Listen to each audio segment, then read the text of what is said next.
শায়না আমিন নামের বাংলাদেশে একজন অভিনেত্রী আছে, খুবই সুন্দরী।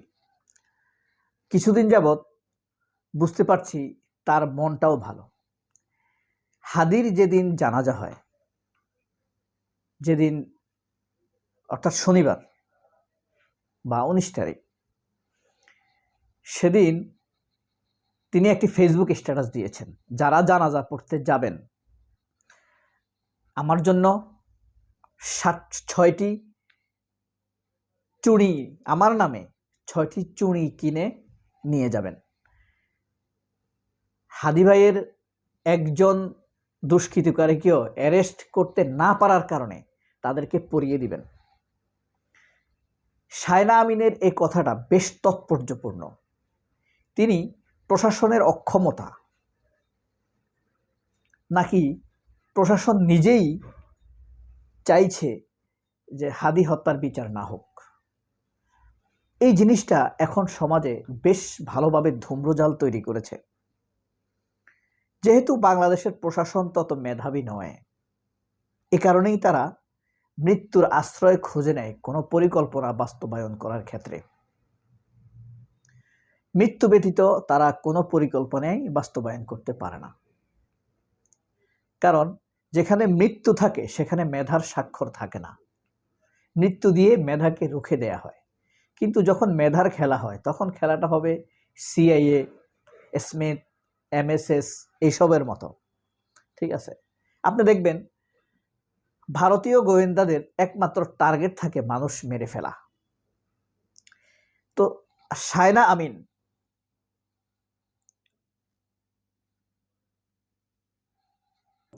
শায়না আমিনের পুরো নাম হলো মাহমুদা আমিন শাহিনা, আর তার অ্যাক্টিং নেম হলো শায়না আমিন। বয়স 34, তার প্রতি শ্রদ্ধা। এই যে তিনি বললেন, এই 6 জন কারা, 6টি চুড়ি কেন নিতে বললেন, 6টি টিপ কেন নিতে বললেন, আমি স্পষ্টতর বুঝতে পারছি এটা ইনকিলাব মঞ্চ বুঝতে পেরেছে কারা ব্যর্থ। এই কারণে ওসমান হাদি অ্যারেস্ট হওয়ার পর থেকেই এদের দিকে ইনকিলাব মঞ্চ আওয়াজ তুলেছে। শায়না আমিনের মতো একজন অভিনেত্রীর মুখ থেকেও ফেসবুক স্ট্যাটাসে এই জিনিসটি বেরিয়ে এসেছে। অর্থাৎ যারা পাবলিক পালস ধরতে পারে তারা ইনকিলাবের কথাটা বুঝতে পারে, অর্থাৎ ইনকিলাব মঞ্চের কথাটা বুঝতে পারে, হাদিকে ধারণ করতে পারে। হাদির ফ্যামিলির জন্য মমতা হয়, দোয়া হয়, দয়া হয়, ভালোবাসা হয়, আল্লাহর কাছে দোয়া করে। এই যে আসিফ নজরুল নাম্বার 1, মানুষের পদত্যাগের এখন 1 নম্বর, এতদিন ছিল আসিফ নজরুল, ধারাবাহিকভাবে 1 নম্বর ক্যাটাগরিতে চলে এসেছে জাহাঙ্গীর, সুয়ার জাহাঙ্গীর। আপনারা আমার কাছে কোনো যদি পরামর্শ থেকে থাকে আমাকে মেইল করতে পারেন, আমার ডেসক্রিপশন বক্সে ইমেল অ্যাড্রেস দেওয়া আছে। তবে আমাকে ইমেইল করলে আমার মেইলগুলো এনক্রাফট কপি চলে যাবে বাংলাদেশ মানবাধিকার কমিশনের কাছে। মানবাধিকার কমিশনের সাথে আমার ইমেইলটি লিঙ্ক করা। আমাকে মানবাধিকার কমিশন সবসময় ট্র্যাক করতে পারে, আমি কোথায় আছি, কি করছি, আমার অবস্থান 24 ঘন্টা ট্র্যাক করতে পারে, ইভেন কি আমি নেটে না থাকলেও। যাই হোক, মানে মানবাধিকার কমিশনের সাথে সামান্য সম্পর্ক ছিল। তারা আমাকে জিজ্ঞেস করছে কোনো রকম লাইফ থ্রেট ফিল করো কিনা, আমি বলছি যে না, ফিল করি না। তারা বলছে যে তারপরেও তোমার এই ইনফরমেশনগুলো আমাকে দাও। আচ্ছা যাক, তারপরে নিল। এখন এই যে জাহাঙ্গীর হইল 1 নম্বর ইতর, এর খুঁটির জোর কোথায়, এরা যায় না কেন? এরে এতবার বলে, এর যে যত কাজে ব্যর্থ হয়েছে, আপনি জানেন সে বিডিআর কমিশন গঠন করা বন্ধ করে দিছে। এই জাহাঙ্গীর শুধু পিনাকি ভট্টাচার্যের অনুপ্রেরণায় মানুষ যখন চাপ সৃষ্টি করেছে তখন এই কমিশন গঠন হয়েছে। এই বিডিআর বিদ্রোহের যে কমিশন গঠন, বিডিআর হত্যাকাণ্ডের যে কমিশন হয়েছিল মেসাকারের, প্রথম আলো এটার চরম বিরোধী ছিল। যাই হোক, সেদিকে যাচ্ছি না। এই যে আসিফ নজরুল, তার মন্ত্রণালয় থেকে জামিন পেয়েছে, কিন্তু এই দায় এককভাবে 40% আসিফ নজরুলের। আসিফ নজরুল হয় ডিম খাবে, নয় জুতা খাবে, আর নইলে কি হয় সেটা মাবুদে বলবে। এই যে খুলনা অঞ্চলের এনসিপির প্রধান মুখপাত্র এবং এনসিপির শ্রমিক শক্তির কেন্দ্রীয় সংগঠককে গুলি করা হয়েছে মাথায়। এরপরে আরেকটা ইতর আছে না, খোদাবক্স, অসভ্য গান্ডু, বেশ্যার জামাই, বেশ্যার বাপ, এরা যে আমাদের টাকা পয়সা খেয়ে এখানে আছে, এরা আমাদের টাকা খাচ্ছে না? এর কোনো সাউন্ড আছে এই বেয়াদপের? স্বরাষ্ট্র, এর মধ্যেও গ্যাংটি আছে। ওয়াকার সার্বভৌমত্বের, আমরা সার্বভৌমত্বের ক্ষেত্রে কোনো ছাড় দিব না। এখন আমরা নিরাপদ?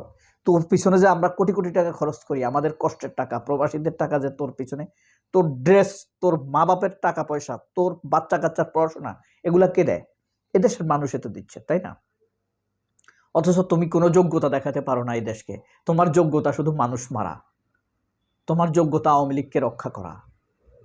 বিচার কয়টা মারবা? বিচারের মুখোমুখি যখন হবা, তখন চোখে মুখে অন্ধকার দেখবা। পুরো আমাদের সেনাবাহিনীকে নষ্ট করে রাখছে, বদনাম করে রাখছে সারা ওয়ার্ল্ডে সেনাবাহিনীর জন্য।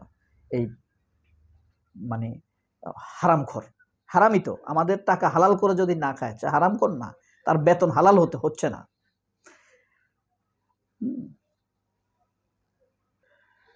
আরেকটা আছে প্রথম আলোর সহশিল্পী বাহারুল আলম, হারামখোর, বেয়াদব, আওয়ামী লীগ, ফ্যাসিস্ট। সে এখনো বসে আছে। কোন যোগ্যতায়? আমার এটা খুবই আশ্চর্য লাগতেছে। আমরা চাই না, আমাদের কাছে তারা জাতীয় বিরক্তিতে পরিণত হচ্ছে এখন। এদের জোরটা কোথায়? কোন কারণে এরা যায় না? কে এদেরকে যেতে নিষেধ করছে? এই সবগুলা ব্যর্থ লোককে আশ্রয় প্রশ্রয় কারা দিচ্ছে? আপনার আসিফ নজরুল, একজন অস্ত্র হাতে নাতে ধরা, অস্ত্র মামলার আসামি, চাঁদাবাজের আসামি, হাতে নাতে ধরা, কিভাবে ছাড় পায়? তার উপরে সন্ত্রাসী ছাত্রলীগের সদস্য, এই দায় আসিফ নজরুলের। জাহাঙ্গীর এখন পর্যন্ত একটা লোককে, মানে এখন চোখ ঘুরানোর জন্য, আমাদেরকে বোঝানোর জন্য ওই হাম্বি টাম্বি হুন্ডাওয়ালা এই সেইকে অ্যারেস্ট করে আমাদেরকে দেখাচ্ছে। বাহারুল আইজিপি, পুলিশের প্রধান, এই বাস্টার্ড হাদির বাড়িতে গেছস দেখা করার জন্য? হাদির বাড়িতে গেছে, হারামখোর, হারাম খাইতেছে না? এও হারামখোর। ওসমান হাদির বাড়িতে গেছে, সে যায় নাই। এরপরে আপনি দেখেন